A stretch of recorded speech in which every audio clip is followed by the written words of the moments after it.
In today's video, I'm going to teach you how to create purchase orders in QuickBooks Online.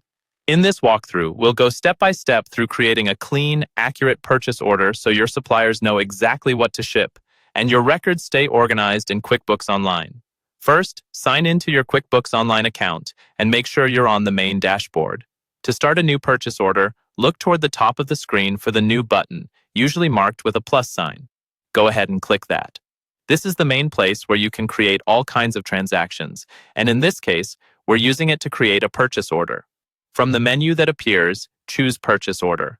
This tells QuickBooks that you want to create a document that lists items you're buying from a supplier, but that you might not have paid for yet.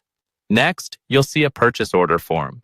At the top, there's a field where you need to choose a supplier from the drop-down menu. Click that drop-down and select the supplier you're placing the order with. If the supplier isn't in your list yet, you can add them right from here so you have them saved for future orders. Once the supplier is selected, QuickBooks will automatically fill in the mailing address based on that supplier's details. Take a moment to review the mailing address carefully. If anything is incorrect or has changed, update it right here. A correct address helps make sure your order reaches the right place without delays. If you're having the items shipped directly to one of your customers, use the Ship to drop down to select the correct customer. This is especially useful for drop shipping or when you want the vendor to send products straight to your client instead of to your own location. Now enter the purchase order date. This is usually the date you're creating or agreeing to the order. Then move down to the Item Details section.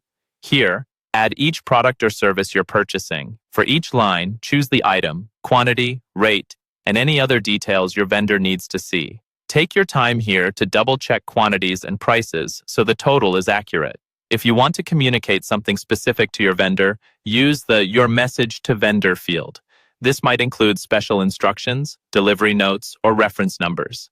You can also add an internal memo for your team, which won't be visible to the supplier but will help with your internal tracking. When everything looks good, you're ready to finalize the purchase order. At the bottom, choose either Save and Close if you just want to record it, or Save and Send if you're ready to email it directly to your supplier from QuickBooks. And that's how you create a purchase order in QuickBooks Online, from start to finish.